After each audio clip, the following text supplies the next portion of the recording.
from the publishing company, the first thing that she said when she read it was, "You have to read Kindred because everybody who reads this book is going to relate it to Kindred." Right? So, I read it. I picked up and I read it, and I thought it was excellent. I thought it was excellent. I was really, really glad that I did not read it while I was writing Antebellum, because it may have informed or influenced me in a way that I felt like, because she already did it, I can't do this, or I can't do that, or I can't say this, and I can't say that. Whereas I was approaching it from a completely, creatively fresh mindset, and I wasn't worried about, people feeling like I was copying. With that being said, though, having read it, Antebellum is the first of a 3-book series, and so now that I've read it, I would definitely and say unapologetically that there are some things that I got from Kindred that I plan to work into some of the upcoming books, but particularly the third one, the last installment. But yes, I've heard that comparison, and I'm honored when people make it, because Octavia Butler was an excellent writer. So if you're going to compare me to Kindred, I'm honored. Now you said it was it's a 3-part series, right? Yes. Okay, so is it like, how does it lead into each segment? Is it another, like, going back in time, same idea, or does it switch up? The second book, which I am agonizing over right now, is called The 7 Days. And what my goal is, in a broad sense, is because I gave readers the experience of someone from the present going back into the past and experiencing that, what I now want to do is give the experience of a slave from the past coming into the present and reacting the way he sees. So that's in a broad sense, that's what I'm trying to do. That's agonizing, really, over making that happen. But that's ultimately what the goal of the 7 days is going to be. I'm just curious, how long did it take you to write Antebellum? And off and on for about 2 years. I tell this story because my mom's here. I reached a point where I had started Antebellum, and my life just got really chaotic. I was a full-time Master Divinity student. I was a full-time high school teacher, and I had a wife and 3-year-old daughter at home. So my life just became really chaotic, and I just put the book down. I couldn't touch it anymore. My mom got really ill out of nowhere, out of absolutely nowhere, to the point where we had to rush up to Rochester, and it was really touch and go. Like, we didn't know what was gonna happen. And one day I was sitting beside her bed in the ICU, and I was sitting there, I was just being with her, and it just came to me. It was like, your mom knows that you're a writer. Like, you are a writer. You're supposed to be writing, right? That day, I sent in my form to the school telling them that I was taking a leave of absence, and from that day on, I just started working on Antebellum, point to point. So, Mom takes a lot of credit for the fact that the book got finished. But yeah, that was a very inspirational point. Do you ever see this book series actually being into a movie or a television series or anything like that? There's actually been some unofficial, I'm supposed to always say it like that, unofficial, or it is unofficial, that 2 movie producers are looking at it. Whether or not it gets picked up is completely up to them and a whole bunch of other mechanics that go along with it. But I know for a fact that it is in some movie producers' hands, so they're aware of it. And again, I'm excited about what can happen, but also very, very adamant about having creative control, because I do not want anybody to take Antebellum and turn it into Soul Plane. Yeah. I would never live that would never work. Talking about Soul Plane or different things like that, the minister, what is it? I can't remember his name. Reverend Lewis. Reverend Lewis character, I did read the book. And I found his character to be so interesting since he was, very opposite of Mr. Talbert in his views on slavery. But at the same time, he didn't seem as positive towards, towards African Americans in the same sense, even though he felt differently about slavery. So could you talk a little bit about that? Sure. About how you came upon his character? Reverend Lewis's character was complex in that he was a minister from the North. So he came down to the South with, the idea in his mind that slavery was wrong. Not with the idea that the slaves were equal, but that slavery was wrong. So he had no problem advocating for Moses to be released, right? Which we won't say too much about because people have in the book. But we won't, he has no problem advocating for that. But when he realizes where Moses is from, what it is that he becomes excited. If you remember, he wants to take him back up north, right? Because up north, the implication is they want to abolish slavery, but they don't want black people to be equal. And he sees Moses as proof that we can set black people free and it will still never be equal to us. Because he's from the future and look what he sounds like. Look what he's doing, right? So he's proof that we can set them free and that we don't have to worry about anything. They'll still be just as, just as beneath us as they've always been as slaves.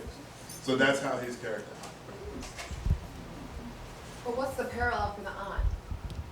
From Aunt Sarah? Yes, for the passage that you read, he was excited, and then he said he understood why his aunt was upset. Yeah. Aunt Sarah was like the motherly figure back, when he was in slavery times.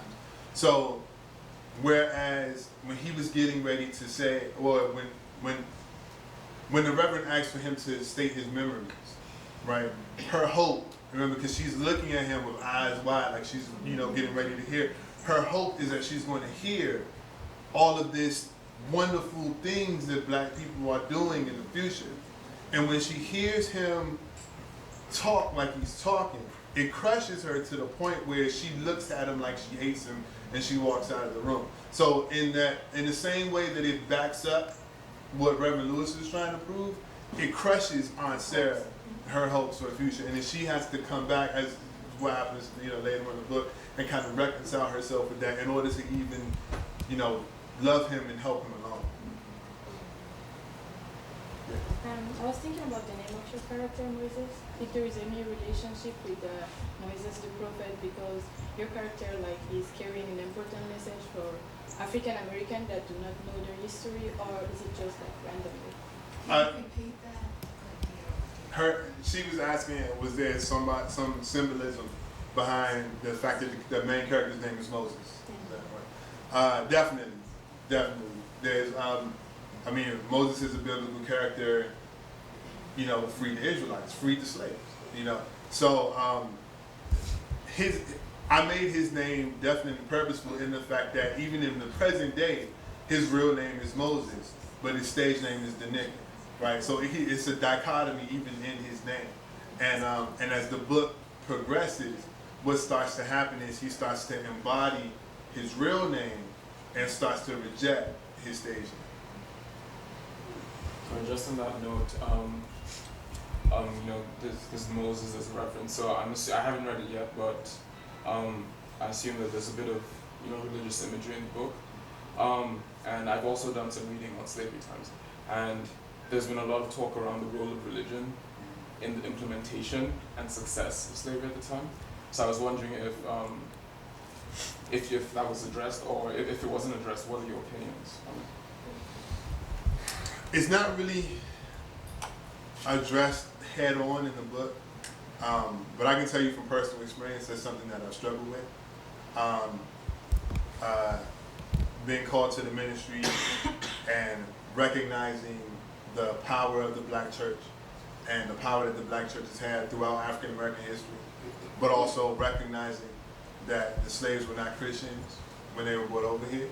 And for all intents and purposes, the Christianity that the slaves were taught was taught to them in order to continue to keep them enslaved and not, and it's essentially, James Cone, who is a black theologian, would say that it was essentially a demonic religion, which was taught to them because it was taught to them to keep them enslaved. So essentially, what was taught to them was the opposite of the scriptures, right? Which is demonic.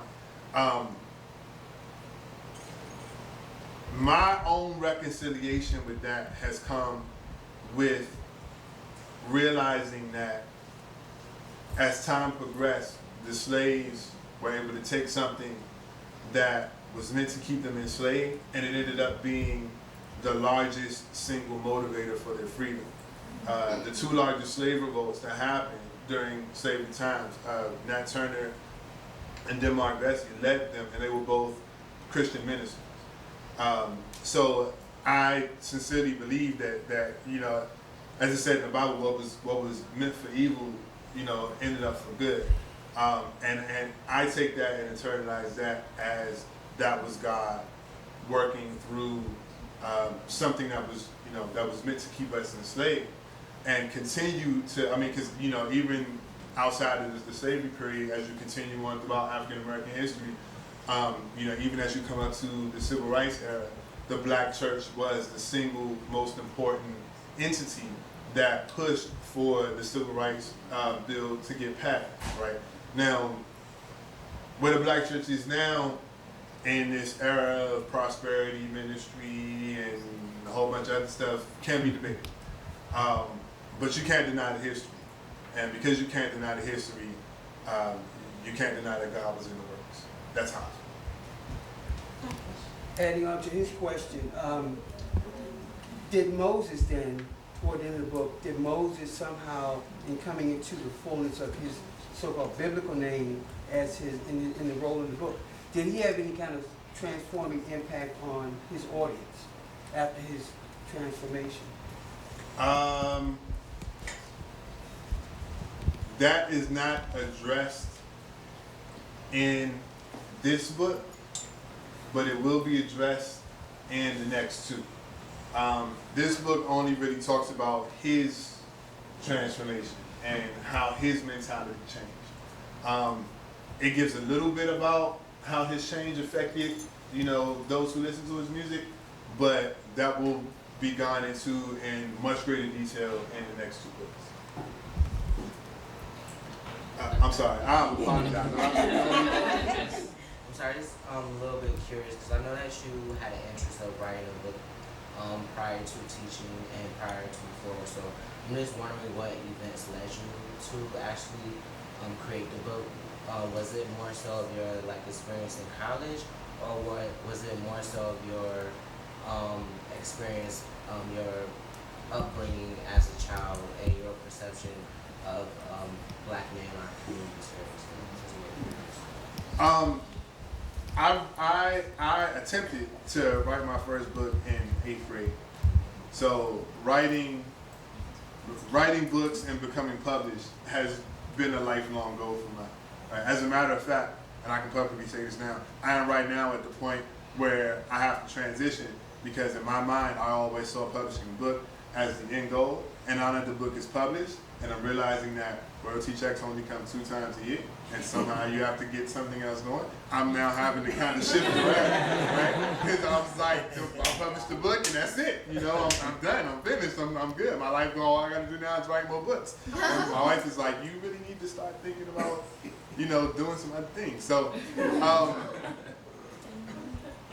but so writing has always been a passion of mine, and being published has always been a life goal of mine. So I consider myself very highly blessed to be able to have done that. This particular topic is something though that was very greatly influenced by what I saw and perceived as going on within the black community, and again specifically that gap that I talked about, you know, trying to bridge between the hip hop community, which I still feel myself very much a part of, and the, you know, old civil rights community, the older, you know, civil rights generation, who I still feel connected to because of the fact that I appreciate that history. So that was, you know, that really inspired this book. Yes. Feel free to plead the fifth if you don't want to answer this. This is about you. I was just wondering if you ever use the word nigger or nigga rather in like if you used it regularly, if you stopped, and if you stopped, why you came to the conclusion that you should use it? That is a very interesting question. I am currently, and I'm not gonna plead the fifth. I'm gonna tackle it. I am currently in a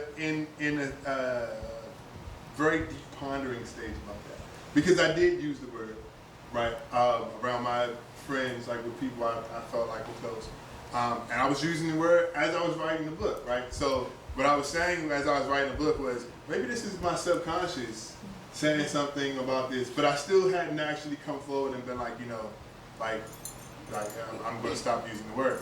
So as the book has come out and I'm being able to go and talk to, you know, more and more people, and they're like, you know, do you use the word? And I'm like, well, yeah, I use the word, but I just feel like white people shouldn't use the word. They're like, so how did you write this book? So, you know, I'm in a pondering stage, you know, with that. I would not say that I have absolutely, you know, just stamped in stone, no, I'm not using the word anymore, right? But I have gotten to the point where I'm very conscious about when I hear it, not only from white people or, you know, any other ethnicity, but also from black people as well. And that's a point where I've never been at, when I've heard a black person say the word, I'm like, you know, well, so that's new for me. Yeah, so, and you know, they say that art influences life. I feel like this is kind of a premature. People assume that I would have had to come to this realization before I wrote the book, when in reality I wrote the book, and the book is really facilitating that kind of metamorphosis within me. So, you know, in that way, it's also kind of therapeutic for me. Like, what kind of books did you use for reference? Because this book seems kind of like a historical fiction. So I was just wondering, like, what kind of characters, like, were there characters in real life or characters from throughout history that you kind of referenced or studied to come up with like this kind of concept? Excuse me. All of the characters are fictional. All of the experiences are either based off of things that I read that happened in slavery. Either based off of things that I read that happened in slavery times, or things that were inferred. Right. So, you know, I went back to a lot of my old college textbooks and things like that, and then when I went back, I realized that I didn't need to, because it was all stuff that, like I said before, I'd internalized. Like, you know, I was looking at the diagrams and I'm like, I remember this. You know, like this is, I didn't forget any of this stuff. So the research was actually a lot easier than I thought it would be, only because I realized that I had remembered a lot more than I thought I had. And it really just became the job of, you know, me as an artist and as a writer, of pulling all of that together into this, you know, into this work of fiction. So, you know, I mean, I can, actually no, I don't think I can call it the names of the books in particular. I can see it in my head, the 2 or 3 books that I remember. What about Roots? 6th grade. It has been I'm not even gonna say a bragging point. It has been a point that my mother, Mom, raise your hand, has made throughout the years that I have long since let go, but she continues to bring back into the forefront, that I read the book Roots in 6th grade. So I did read Roots in 6th grade, and maybe that was part of the internalization of what I remember as well.